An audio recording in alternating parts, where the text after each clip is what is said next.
Hello, welcome to legal awareness web series. 21वीं सदी में भी धर्म सेंट्रल स्टेज में है और यह साबित करता है कि सर हरकोट बटलर ने सही कहा था कि Indians are essentially religious as Europeans are essentially secular. Gyanvapi Masjid Banaras का मामला सुर्खियों में है। पिछले साल मैंने अप्रैल में एक वीडियो बनाया था जिसमें डिटेल में 1991 के एक्ट के प्रावधान और ज्ञानव्यापी केस के बारे में आपको बताया था। वो एएसआई सर्वे के मामले में मामला था। अब यह मामला है कि कुछ औरतें वहां जाकर पूजा अर्चना करना चाहती थीं। कोर्ट ने वीडियोग्राफी की इजाजत दी, यानी ये आर्कियोलॉजिकल सर्वे नहीं है, ये फोटोग्राफी हो रही है, वीडियोग्राफी। आपको मालूम है कि एएसआई के सर्वे के बिना पर बाबरी मस्जिद का केस सुप्रीम कोर्ट ने डिसाइड नहीं किया था। बात दरअसल ये है कि बाबरी मस्जिद और ज्ञानवापी में एक बहुत बड़ा अंतर है। बाबरी मस्जिद के केस में कोई सबूत इस बात का नहीं था कि वहां एक राम टेम्पल था जिसको डिस्ट्रॉय कर कर बाबरी मस्जिद बनाई गई हो। एएसआई रिपोर्ट ने भी यह नहीं कहा कि वहां एक राम टेम्पल था। ज्ञानवापी मस्जिद के बारे में यह कोई हिस्टोरिकल डिस्प्यूट नहीं है, बल्कि यह फैक्ट है कि मुगल एम्परर औरंगजेब के कहने पर उसके कुछ हिस्से को गिराया गया, इसलिए सर्वे करने की कोई जरूरत नहीं।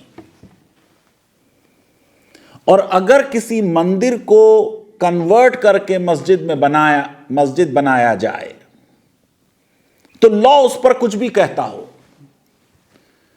लेकिन इस्लामिक थियोलॉजी उसको सही नहीं मान सकती। 1991 का लॉ जब आया, उसका बहुत से मुसलमानों ने विरोध किया था कि उसमें बाबरी मस्जिद का एक्सेप्शन क्यों किया गया। आज उस लॉ पे पूरी बहस हो रही है कि उस लॉ के तहत ज्ञानवापी मस्जिद में कुछ नहीं हो सकता। मैं अपने व्यूअर्स को बताना चाहता हूं कि कम्युनिटीज के रिलेशंस लॉ से नहीं बनते, गिव एंड टेक से बनते हैं। लोगों में आपस में, डिफरेंट कौमों में, डिफरेंट मजहबों में शांति हो और पीस हो, कोई लॉ ऐसा नहीं कर सकता। उसके लिए लोगों को इनिशिएटिव लेना होता। पर यह लीगल अवेयरनेस वेब सीरीज है, तो पहले लॉ की बात। यकीनन 1991 का लॉ जब तक संवैधानिक है और लॉ है, नीचे की अदालतों को उस लॉ को इन्फोर्स करना होगा। सुप्रीम कोर्ट और हाई कोर्ट उस लॉ की संवैधानिकता पर प्रश्न चिन्ह लगाकर उसको निरस्त कर सकते हैं।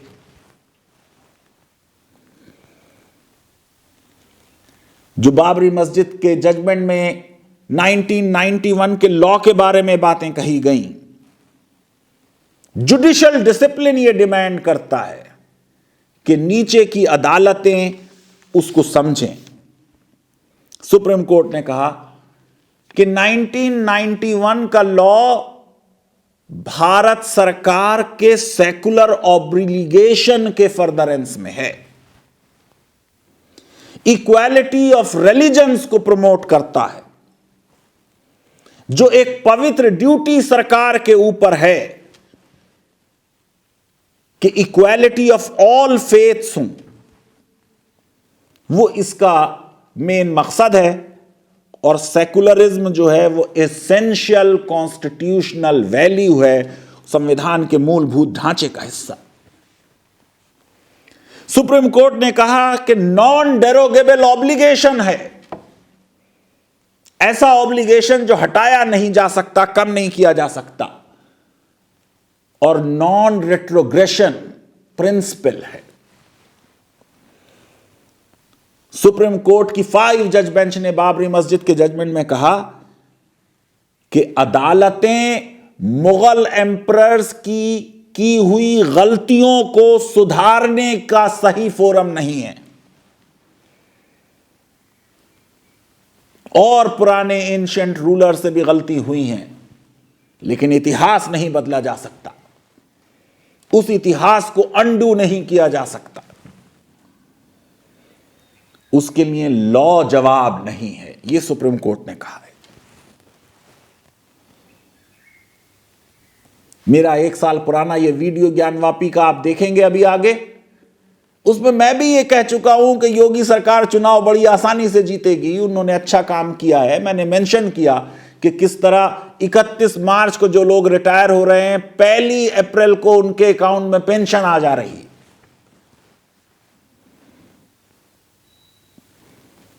तो आज जो कानून है वो 1991 का एक्ट है, प्लेसेस ऑफ वर्शिप एक्ट, और उसके सेक्शन 2 क्लॉज 4 के तहत अब इस लॉ के बाद कोई भी सूट, कोई भी अपील, कोई भी प्रोसीडिंग्स जो चल रही होंगी वो सब की सब खत्म हो जाएंगी, अबेट कर जाएंगी, कोई नया केस लाई नहीं करेगा, और कोई सूट, अपील और प्रोसीडिंग अगर चल रही है तो फिर उसको डिसाइड किया जाएगा 1991 के एक्ट के हिसाब से। जो आज सुप्रीम कोर्ट में बहस हुई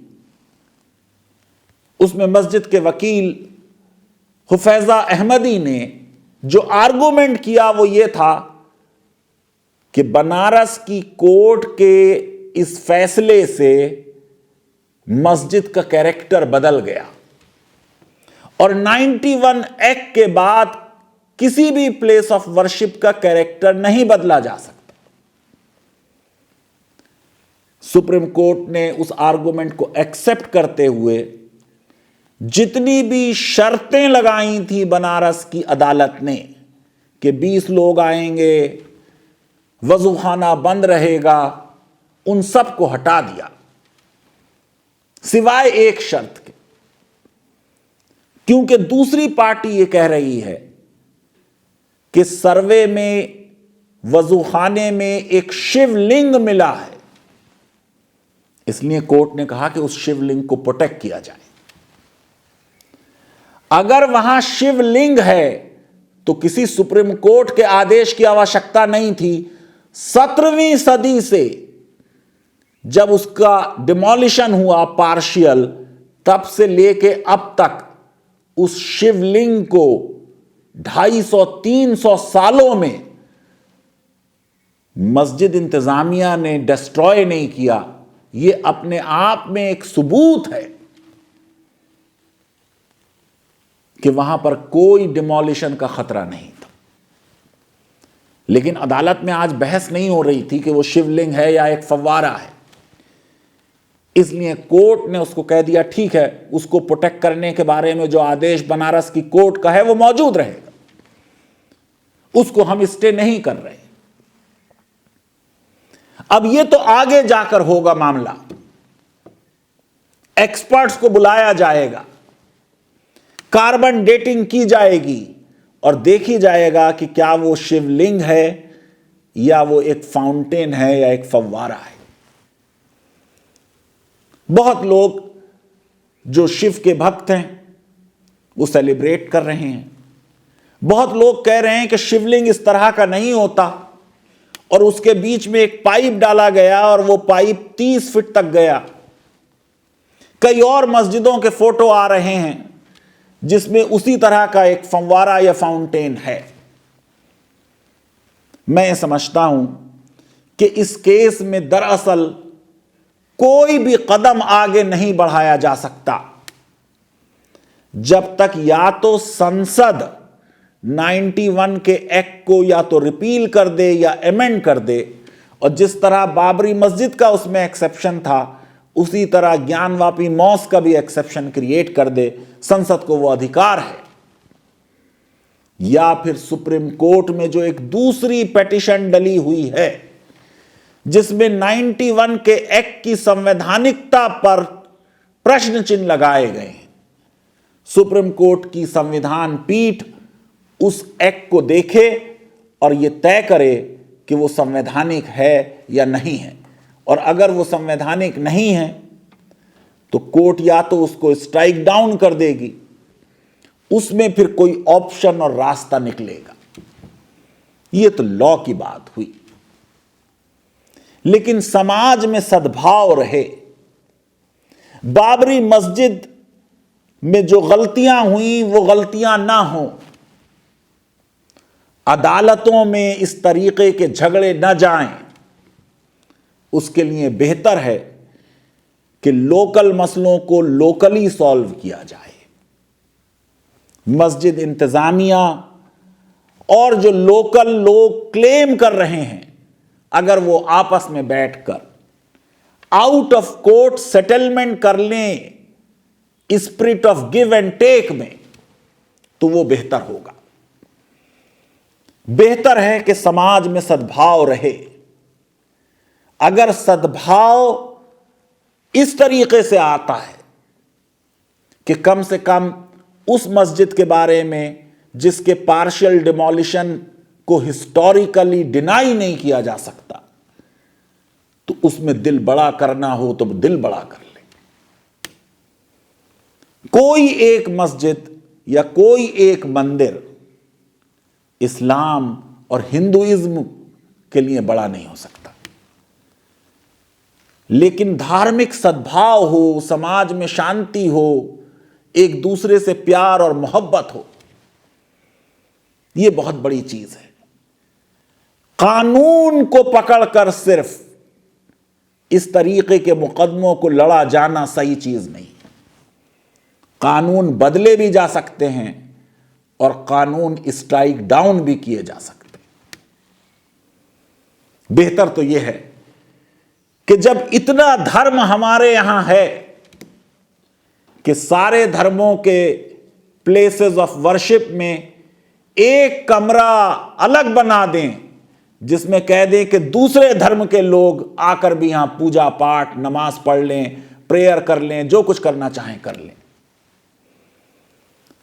अगर एक धर्म के प्लेस ऑफ वर्शिप में दूसरे धर्म के लोग जाकर प्रेयर करें, शायद उससे समाज में बेहतर माहौल बने और लोगों के दिलों में एक दूसरे के लिए प्यार और मोहब्बत जाग जाए। लीगल अवेयरनेस वेब सीरीज ये चाहता है कि समाज में शांति हो। कानून एक क्लेम्स और काउंटर क्लेम्स को सेटल करता है, लेकिन कानून दिलों को नहीं जोड़ता। बेहतर यह है कि दिलों को जोड़ा जाए।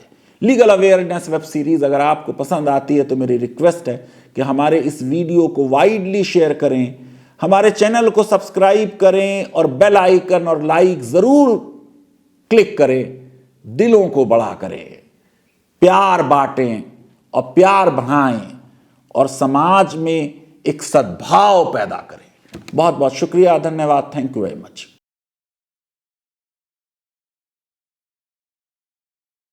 Hello, welcome to legal awareness web series. 1992 में अयोध्या में जब बाबरी मस्जिद का डिमोलिशन हुआ तो एक नारा बार बार लगाया जा रहा था, ये तो बस झांकी है, काशी मथुरा बाकी है। आज जो हम बात करेंगे वो बात करेंगे सिविल जज बनारस के आशुतोष तिवारी ने जो विजय शंकर रस्तोगी की पेटिशन पर कल एएसआई सर्वे करने का आदेश दिया है, उसके बारे में। इसमें जो रेलिवेंट लॉ है वो है प्लेसेस ऑफ वर्शिप एक्ट 1991, और वो लॉ है जो सबको मालूम है, आर्टिकल 141 कॉन्स्टिट्यूशन का, जो कहता है law declared by the supreme court of India shall be binding on all courts through out the territory of India. जो आशुतोष तिवारी सिविल जज हैं, उन्होंने पार्लियामेंट के बनाए हुए एक वैलिड लॉ को कंसीडर नहीं किया और सुप्रीम कोर्ट की 5 जज बेंच का जो बाबरी मस्जिद के केस में जजमेंट आया था उसको इग्नोर किया।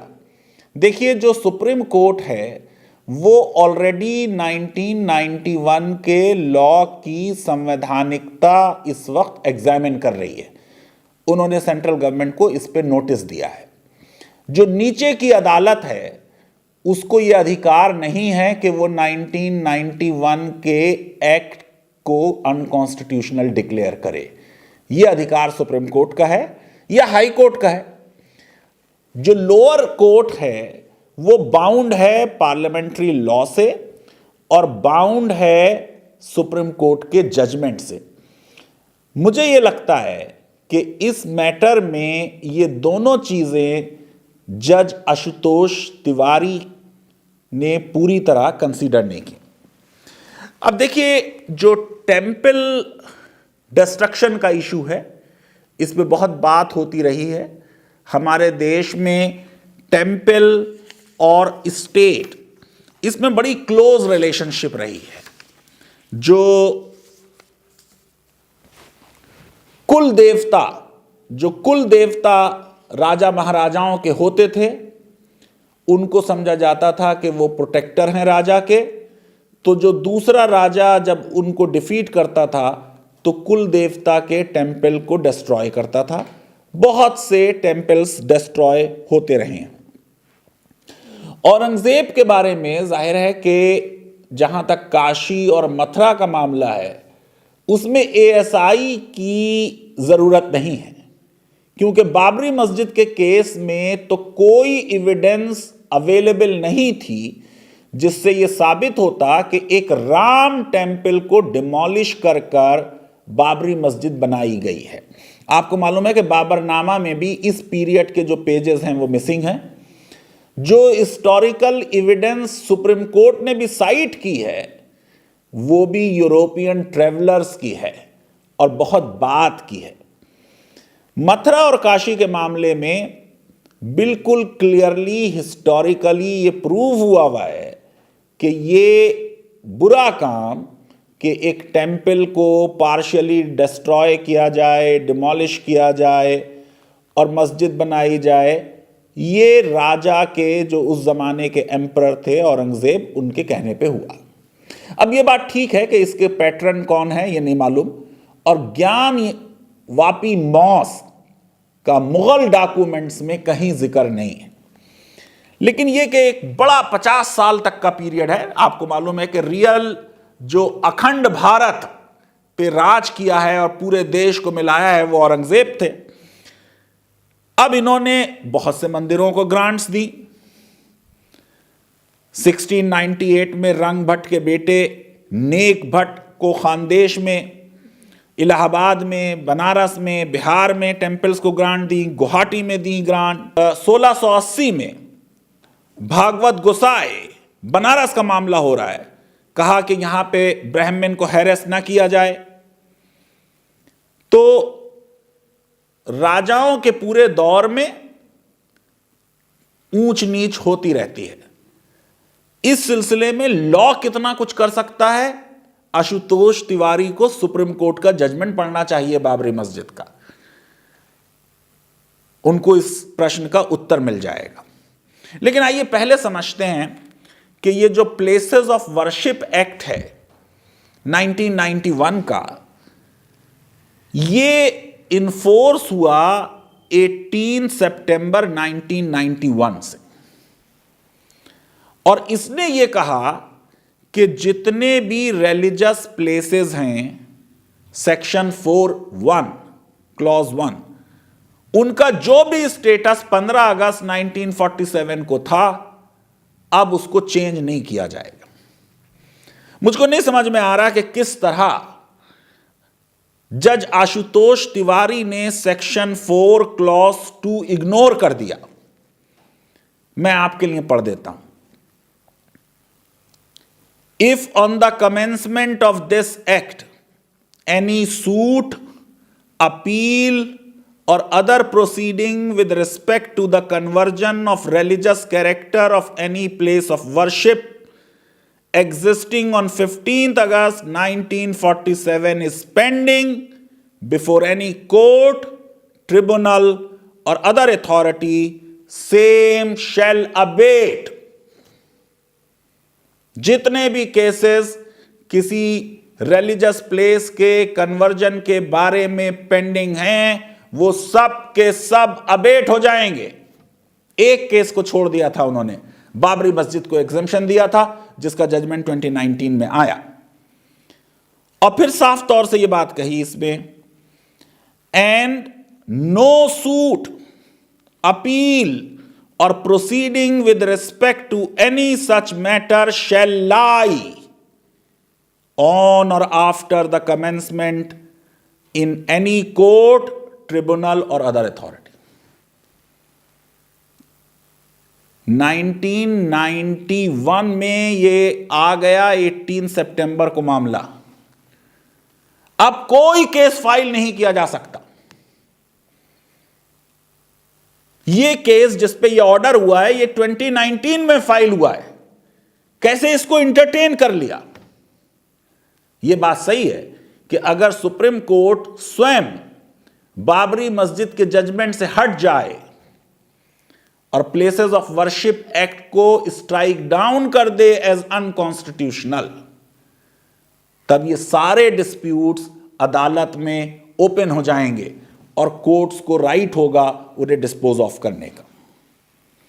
फिर इसी में सेक्शन 4 क्लॉज 2 में एक प्रोवाइजो डाला गया